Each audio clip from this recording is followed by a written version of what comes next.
신약성경 에베소서 4장 12절에서 13절에서 16절입니다. 신약성경 에베소서 4장 13절에서 16절.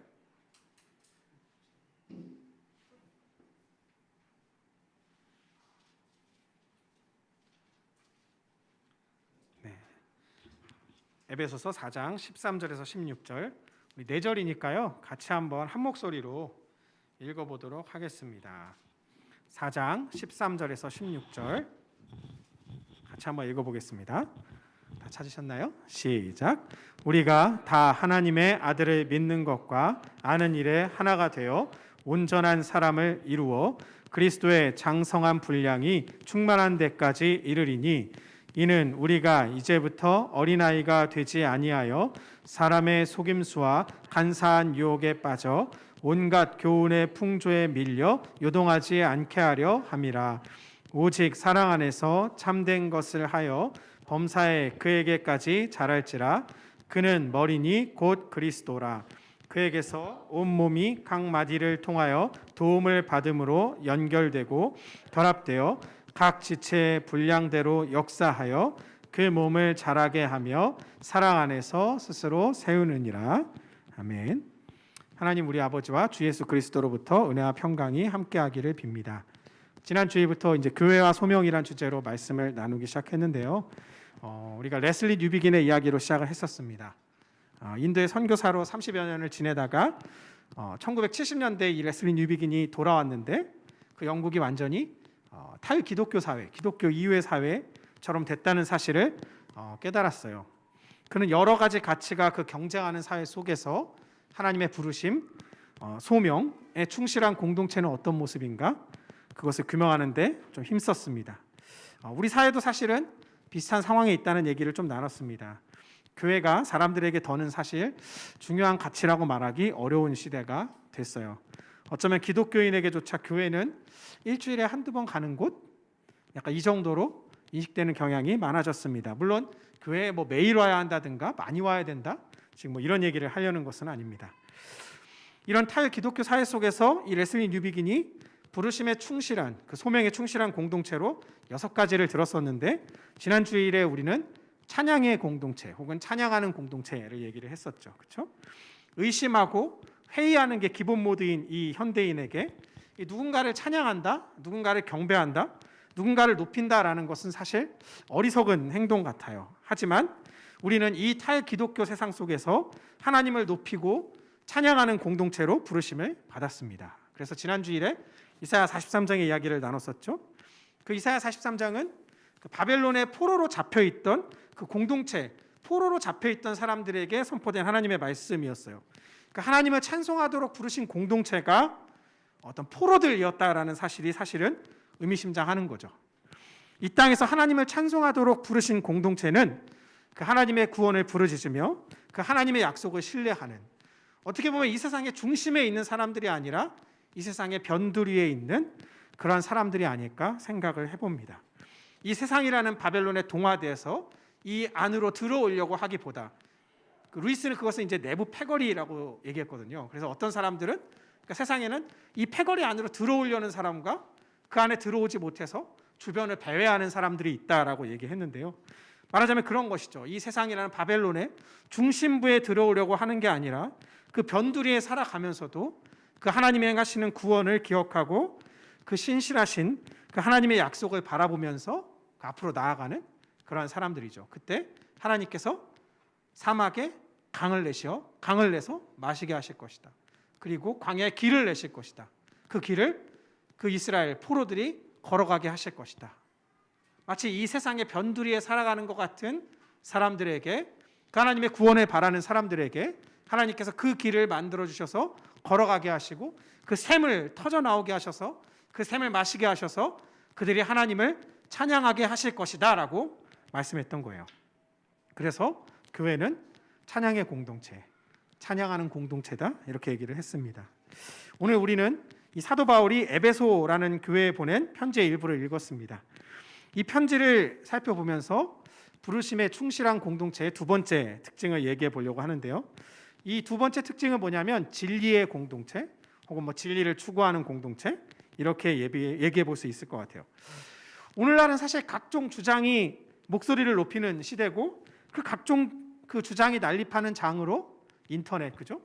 인터넷이 우리 가운데 펼쳐져 있습니다. 제가 한 20여 년 전만 하더라도 저희 고등학교 때, 대학교 초반 때를 생각해 보면 인터넷 이런 것들을 쓸 수 있기는 거의 어려웠어요. 우리가 주로 했던 것은 전화선을 꽂아가지고 컴퓨터가 있는 집은 상당히 좋은 집이었고, 네. 전화선을 꽂아서 뭐 여러분 뭐 잘 모르시는 분들 있겠지만 뭐 천리안이니 뭐 이런 거, 네, 하이텔 이런데 해서 PC 통신하고, 네, 서로 얼굴은 볼 수 없고 글씨로만 쳐가지고 서로 대화하고, 네, 뭐 그래서 그런 영화들도 나왔었잖아요. 그러니까 전화선으로 모뎀 연결해서 전화 요금이 너무 많이 나와가지고 부모님께 막 갈굼당하고 그랬던 시대였는데, 불과 한 20여 년이 지난 지금은 우리 아이들로부터 어른에 이르기까지 전부 모든 사람이 이 인터넷에 접속해서 정보를 얻고 교류하고 기대면서 살아가죠. 이 인터넷이 삶의 표준이 된 거예요. 근데 그 안에서 받아들이는 정보가 모두 참인가요? 모두 올바르던가요? 그렇지는 않습니다. 그 속에는 무분별한 정보도 있고 거짓 정보도 있고 누군가를 향한 비방도 있고 흑색선전이 난무하기도 합니다.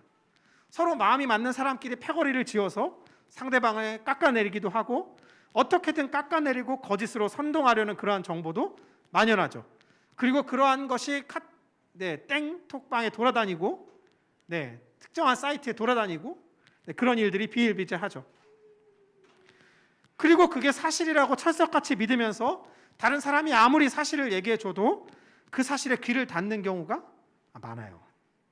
사람들은 이 정보의 홍수 속에서 무엇을 믿어야 할지 알지 못하며 살아갑니다. 그래서 사실은 뭐예요? 각자 자기가 믿고 싶은 것을 믿고 받아들이고 싶은 것을 받아들이며 살아간다는 말입니다. 지나치게 단순화시켜서 하는 말일 수도 있지만 이 그리스도인들은 이 성경이 말하는 이야기 혹은 이 성경이 말하는 정보, 그것을 받아들이며 살아가는 사람들이에요. 그렇죠? 하지만 성경이 말하는 이야기 혹은 성경이 말하는 정보라고 할 때 우리가 이것을 수학이나 어떤 과학 지식을 받아들이듯 혹은 아까 말씀드렸던 뭐 인터넷에서 정보를 검색해서 그렇게 검색하듯 그러한 성경 이야기, 그런 성경 정보 이런 걸 말하는 것과는 조금 다른 이야기입니다. 예를 들어서 어떤 사람들은 성경이 말하는 정보를 문자 그대로 다 받아들여야만 성경을 믿는 거다라고 생각해요. 그래서 그렇지 않으면 성경을 믿지 않는다라고 생각해요.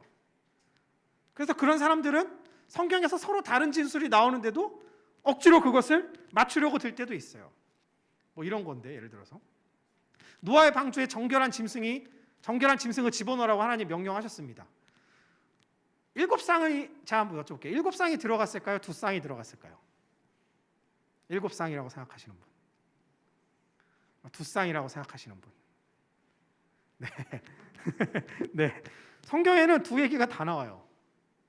두 얘기가 다 나와요. 그러면 대체 7쌍이 들어갔을까요? 암수 7씩 들어갔을까요? 아니면 뭐 2씩 들어갔을까요? 이스라엘이 출애굽을 한 것은 430년일까요? 400년일까요?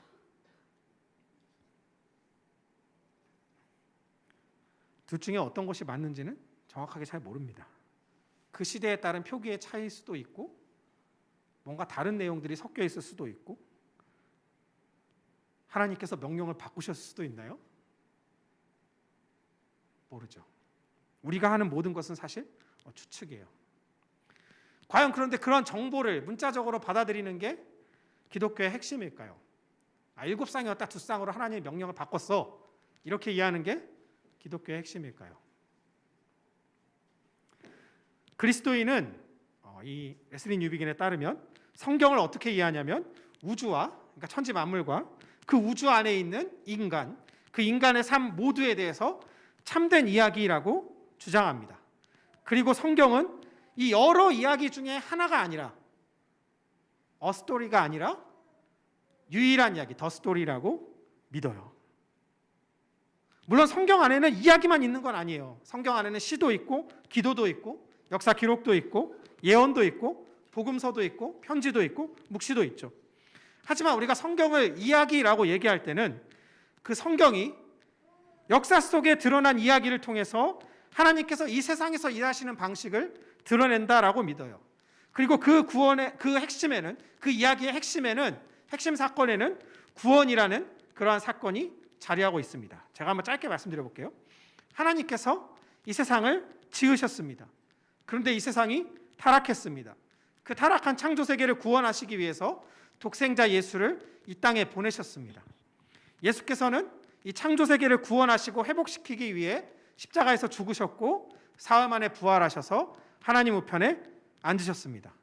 그래서 약속하신 대로 성령을 보내주셨고 이 성령으로 충만한 교회가 우리 사도행전 앞부분은 좀 살폈지만 부활하신 그리고 다시 오실 주님을 증언합니다.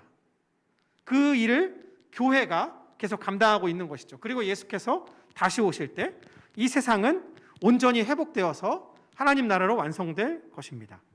지금 제가 얘기한 아주 짧게 얘기한 이 내러티브, 이 이야기가 성경이 말하는 이 세상의 역사를 이해하는 방식이라고 우리는 믿습니다. 여러분은 믿으시나요? 그래서 여러분 방금 사도신경으로 신앙을 고백했잖아요.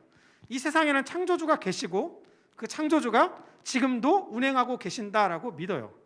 이 타락해서 죄로 물든 이 창조 세계가 예수 그리스도의 구속과 재림을 통해서 온전히 회복될 거라고 우리는 믿어요. 그리고 그때까지 우리는 이 세상 속에서 증인으로 살아갑니다. 이것이 성경이 얘기하는 역사와 관련된 이야기예요. 이 세상과 관련되는 이야기예요. 우리는 성경이 소개하는 이 이야기를 통해서 이 세상을 해석하고 삶을 해석하는 진리를 배워요. 그리고 우리는 성경을 통해서 하나님이 누구시고 하나님께서 어떤 일을 행하셨는가를 배웁니다. 그리고 특별히 성경을 통해서 우리는 하나님께서 당신의 유일하신 아들을 보내어 이 세상 가운데 구원의 역사를 이루셨다라는 것을 배웁니다. 그렇게 우리는 하나님의 아들을 믿고 아는 일에 하나가 됩니다. 13절이 말하듯 말입니다. 우리 오늘 본문 13절 함께 한번 읽어보겠습니다. 4장 13절입니다. 다 찾으셨나요? 13절 시작.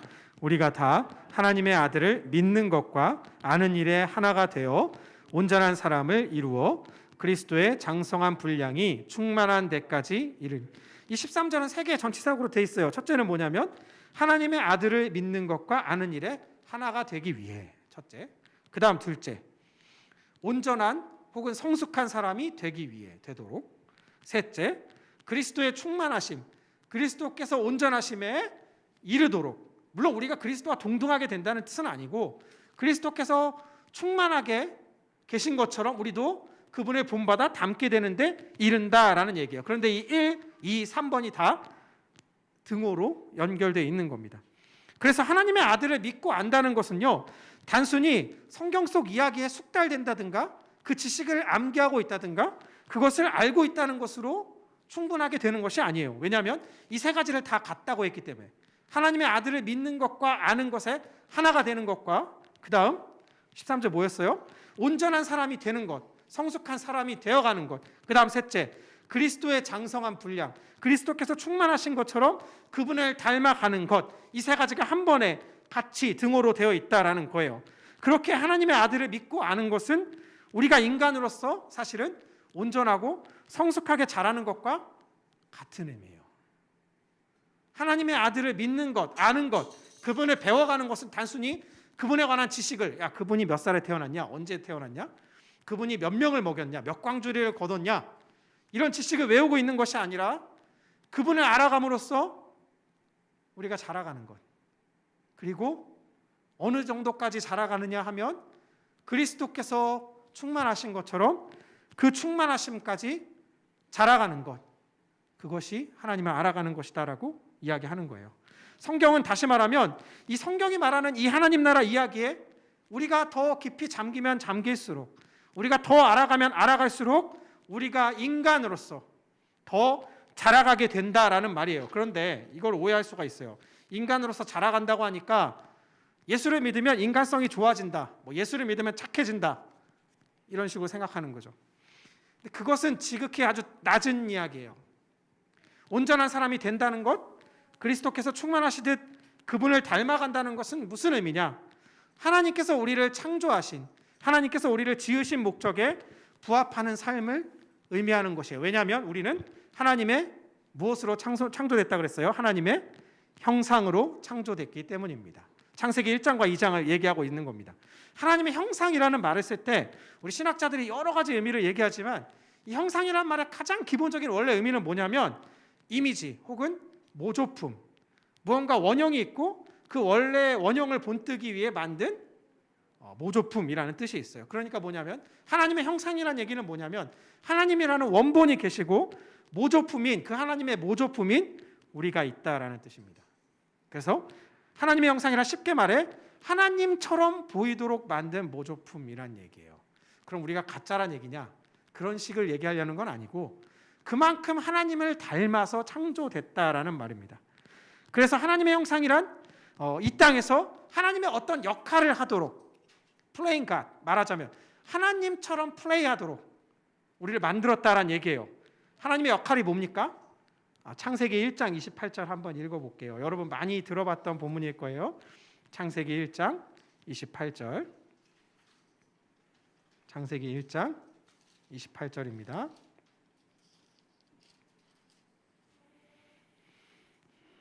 창세기 1장 28절입니다. 찾으셨나요? 같이 한번 읽어보겠습니다. 시작. 하나님이 그들에게 복을 주시며 하나님이 그들에게 이르시되 생육하고 번성하여 땅에 충만하라. 땅을 정복하라. 바다의 물고기와 하늘의 새와 땅에 움직이는 모든 생물을 다스리라 하시니라. 이 명령을 보면 생육하고 번성하여 땅을 채우라, 충만하게 채우라라고 얘기하고 그 다음 땅을 정복하라라고 얘기하고 그 다음 그 땅의 모든 생물을 다스리라라고 얘기합니다. 근데 정복하고 다스리라 그러니까 옛날에는 이 말씀을 오해하는 사람들도 있었어요. 이 말씀이 뭔가 이 창조 세계를 마르고 닳도록 인간이 써먹는다거나 인간이 이 창조 세계를 마음대로 해도 된다라고 생각했죠. 하지만 이 본문은 그 다음 본문과 함께 읽어야 돼요. 2장 15절입니다. 창세기 2장 15절 시작. 여호와 하나님이 그 사람을 이끌어 에덴 동산에 두어 그것을 경작하며 지키게 하였다. 땅을 갈고 그 땅을 어떻게 하라고요? 지키라. 이 땅을 간다라는 이 단어는 원래 히브리어에서는 섬기다라는 단어가 같이 쓰이는 단어예요. 그러니까 땅을 간다는 얘기는 땅을 섬긴다. 물론 땅을 미신처럼 섬긴다 그런 뜻은 아니고 그 땅을 잘 경작한다라는 의미겠죠. 그것을 지키라라는 얘기는 뭐예요? 그 땅을 보존하라라는 이야기겠죠. 그러면 하나님께서 지으신 만물을 인간이 마음대로 하도록 대리통치자로 세운 게 아니라 하나님께서 세우신 만물을 보존하도록, 아끼도록, 지키도록 하나님께서 하나님을 대신해서 우리말을 한자어는 섭정이란 말 있잖아요. 대리통치자. 대신하여 통치하도록 그렇게 세웠다라는 얘기입니다. 하나님을 대신해 만물을 다스리는 통치자로 이 만물을 보살피고 지킴으로써 그 인간은 어떻게 해요? 하나님이 누구냐를 드러내는 거예요. 인간이 그 만물을 지키고 보존하고 가꾸고 잘 다스림으로써 인간이 드러나는 게 아니라 그는 하나님의 모조품이라 그랬잖아요. 그럼 그가 드러날수록 누가 드러납니까? 하나님이 드러나는 거죠. 그렇게 이 세상을 창조했다라는 말입니다. 그리고 인간을 지으셨다라는 말이죠. 하지만 인간은 어떻게 했습니까? 여러분 창세기 이야기를 좀 더 읽어보면 어떻게 얘기합니까? 하지만 인간은 자기가 스스로 하나님 자리에 서려고 했다라고 얘기해요. 자기 생애 판단의 주체가 자신이라고 믿었죠. 하나님께서 모든 걸 다 해도 되지만 너는 이 선만큼은 넘어오면 안 돼 그랬는데 어떻게 했어요? 그 선을 넘어갔잖아요. 3장에 보면 하나님의 뜻을 어기고 선악을 알게 하는 나무를 먹습니다. 이게 단순히 옛날에 이런 선악과를 따먹었다 그랬더라 이 이야기를 하려고만 있는 게 아니고요. 인간이 어떻게 하나님의 거스르게 되었는가, 그리고 자기가 자신의 주체가 되려 했는가, 그거를 보여주는 원형의 이야기라고 할 수 있는 거예요. 그러니까 모든 인간은, 해 아래에 있는 모든 인간은 이런 아담과 하와처럼 행동하고 살아간다라는 말이죠. 그리스도 안에 있기 전에 인간이 그렇다라는 이야기입니다. 본문 14절에 보십시오. 오늘 본문으로 다시 와볼까요? 오늘 본문 14절에 보면 바울이 다시 이렇게 얘기합니다. 여러분, 우리가 그러한 어린아이가 되지 맙시다. 사람의 속임수와 그 간사한 유혹에 빠져서 그 온갖 교훈의 풍조에 밀려서 이리 흔들리고 저리 흔들리지 맙시다. 어린아이는 여기서 어떤 말을 의미하냐면 누가 이렇게 말하면 그게 맞나? 누가 저렇게 말하면 저게 맞나? 세상에서 A라고 말하면 A구나. B라고 얘기하면 아 B구나, C라고 얘기하면 C구나. 도대체 A야 B야 C야? 이럴 때는 A라고 하고, 이럴 때는 B라고 하고, 이럴 때는 C라고 하고. 바울은 그렇게 하지 말자는 거예요. 하나님의 뜻을 따르기 거부하는 자는 어린아이와 같다는 얘기예요. 예수님이 비유하신 어린아이와는 다른 얘기입니다. 이 세상에 각자의 진리 주장이 어떤 게 옳으냐, 거기서 흔들리면서 갈팡질팡하는 것이죠. 앞서 서론에서 말씀드린 것처럼 우리는 이런 정보의 홍수 속에서 진리를 발견하고 지키며 살아가는데 사실 실패한 현대사회를 얘기했습니다. 우리는 이 현대사회 속에서 살아가면서 이 성경이 전해주는 이 이야기를 우리 삶의 중심 이야기로 받아들여야 해요. 그때 사람들의 속임수와 간사한 유혹에서 이 세상의 풍조에서 벗어날 수 있다라고 얘기하죠. 다른 종교들의 경전과 달리 성경이 말하는 것은 이겁니다. 하나님께서 인간에게 그러한 책임을 줬다라는 거예요. 인간에게 그러한 책임을 줬다라는 거예요. 하나님께서 사람을 통해 이 세상 만물을 통치하게 하셨다. 인간에게는 그런 책임이 있다. 인간은 하나님의 대리 통치자로서 이 세상을 보존하고 지키고 가꾼다. 그들은 이 세상 속에서 하나님을 사랑하고 그 만물을 사랑함으로써 하나님과 만물 사이를 연결하는 통로다. 그렇죠? 그래서 바울은 15절에서 이렇게 얘기합니다. 15절을 같이 한번 읽어볼까요? 15절입니다. 시작. 오직 사랑 안에서 참된 것을 하여 범사에 그에게까지 자랄지라. 그는 머리니 곧 그리스도라. 그래서 하나님과 만물 사이에 있는 인간은 사랑 안에서 진실한 것을, 참된 것을 말하고 행동합니다. 그래서 그들은 사랑 안에서 참되고 진실한 삶을 행하고 말함으로써 이 모든 면에서 그리스도를 닮아가는 것이죠. 그러니까 진리를 추구하는 그리스도인은 반드시 참되신 하나님을 닮아서 그 하나님의 형상이니까 참된 인간으로 성장해 갈 수밖에 없어요. 그렇죠? 그분이 우리 가운데 오셔서 참 사람이 되셨기에, 그분이 우리를 사랑하사 자신을 주셨기에 그분을 닮아가는 우리도 참 사람으로 성장해 가는 거예요. 그래서 진리를 추구하는 사람은 반드시 참된 하나님을 닮아가고 참된 사람으로 성장해 간다, 이런 얘기를 바울은 하고 있는 겁니다. 근데 바울이 사실은 그 다음 절에 보면 놀라운 말을 하고 있어요. 16절입니다. 16절 함께 읽어보겠습니다. 16절 시작. 그에게서 마디를 통하여 도움을 받음으로 연결되고 결합되어 각 지체의 분량대로 역사하여 그 몸을 자라게 하며 사랑 안에서 스스로 세우느니. 바울은 이렇게 예수를 닮아가는 일을 혼자 돌을 닦아서 각자 알아서 해야 한다라고 얘기하지 않아요. 각자 연구해서 해보라고 얘기하지도 않습니다. 그래서 지적 능력이 높은 사람은 성경을 막 깊이 이해하고 그는 하나님을 더 많이 닮을 수 있다, 이렇게 얘기하지 않아요. 정신 연령이 떨어지는 사람은, 혹은 뭐 좋은 학교를 나오지 못한 사람은 하나님을 닮을 수 없다, 그렇게 얘기하지도 않아요. 각자 알아서 해야 한다라고 얘기하지도 않아요. 오히려 그리스도인 공동체, 즉 교회 안에서 함께 자라가야 한다고 얘기하시는 거죠. 함께.